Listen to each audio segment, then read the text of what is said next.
Hello there, YouTubers. Okay, this is my video on the origins of the Illuminati.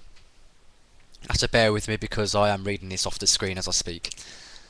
Illuminatus, the Enlightened Ones, is what they called themselves in Latin, otherwise known as the Bavarian Illuminati. It is argued when they were formed.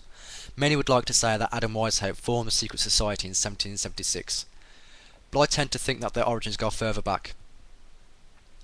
I think their origins went back to the time of the Crusades in the East. It is true that Adam Weishaupt was the founder of modern speculative Freemasonry. Please don't confuse that with any other forms of Freemasonry which were prevalent at the same time. But to credit within the foundation of the Illuminati is nothing more than a lie and a deception on their part to deceive those who find themselves in this area of research. I have done a great deal of research over the past few years, and I would like to pose an argument on their actual origins, who they were and what they stood for. In the beginning, the Illuminati were the complete opposite of what we know today. They were the intellectuals and freethinkers of their day, who sought out knowledge in the pursuit of further understanding of the world around them. But due to the Christian Church at that time, they had to go underground and formed a secret society so that they could go about their learning without being branded as heretics and heathens to Christianity. If they would have gone about their quest for knowledge in public, then undoubtedly they would have been burnt to the stake, and many of them were. As I've briefly stated before, the origins of the Illuminati were formed during the Crusades, but I also think that many of their beliefs possibly go back thousands of years throughout history in one form or another, on which I will talk about later, of course. Anyway, back to the Crusades. There were a series of religiously sanctioned military campaigns waged, particularly by the Franks of France and the Roman Empire. Two very important aspects to this, on which I'll also speak about later.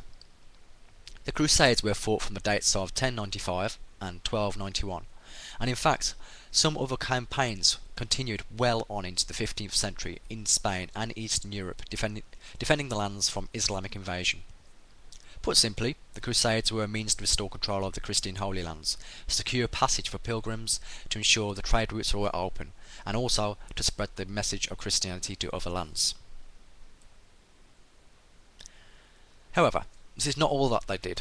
On their travels they acquired various new and exciting ideas, esoteric and occult knowledge from the lands to the east, which were then put in practice by their alchemists of the day. They acquired not only knowledge, but vast wealth. And as we all know, money is the ultimate corrupter. The Crusades, most notably the Knights Templar, began to turn their backs on their former Christian beliefs, and in private began to practice the esoteric and occult rituals for themselves. They formed their own belief system, which was totally at odds with those of the Christian belief system. In effect, they became the enemy within the Christian faith, hiding in the shadows and holding meetings in secret. They grew to hate the Christian Church and its rigid ideas, the lack of intellectual freedom that it held. Many members were found, tortured, to find out what information they had, and then burned at the stake for the crimes of heresy. However, many of the members still remained in secret, in positions of power, and with such assets of wealth that they were in effect untouchable. The ideas of early Illuminati began to change. They were no longer the secret society that acquired knowledge for the purpose of enlightenment, and to share in secret with other like-minded freethinkers. They hoarded information, and actively began to go out their way so that others would not acquire knowledge. They became a very sinister organisation, and performed such rituals which would today be considered as satanic. But in fact, they have nothing to do with Satanism. This is a modern preconception that has been put out there. They were more akin to Luciferians, and if you don't know the difference between Luciferians and Satanists, then I'm sure, well, I actually think you should do some research into it if you're not actually too sure about that. A lot of the Illuminati's ideas can in fact be traced back to the early Christian Gnostics, the original teachers of Christ, I believe. This is where we can go even earlier back in the history and look at some of their origins. It is my belief that Christ was an initiate of the mystery schools and went to Egypt, where he was imparted with some knowledge. Now, I may well get some flack off some Christians here, as whether this knowledge was divine or not. I'm not sure. I am of the belief that Christ was a real man, and he was a very skilled magician of sorts. He had a very good message, and even though that he may not have been the Son of God, he was still spreading a belief, which at the time was a good thing.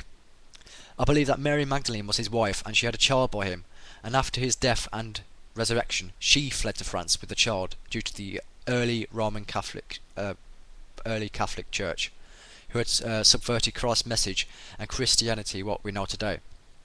A bastardized version of teachings, and no doubt, in my opinion, if Jesus Christ has come back today, he would see the Christian Church he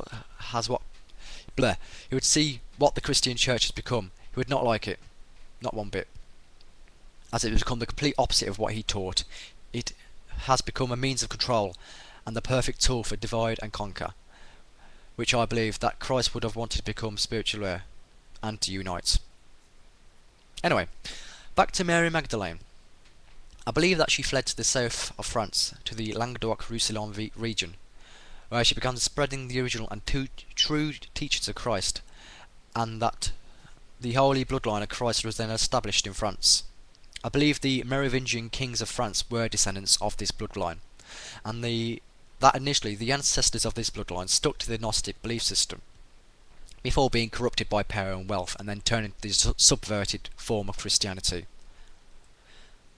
The Cathars are amongst the most notable followers to the early Gnostic belief system, which I believe that Mary Magdalene brought to the Languedoc-Roussillon region, where it was handed down through history. The Cathars flourished during the 11th, 12th and 13th centuries, and it was based upon a dualistic belief. They believed that there was a god of evil and a god of good, and each were an essential aspect of the opposite, opposing force to exist.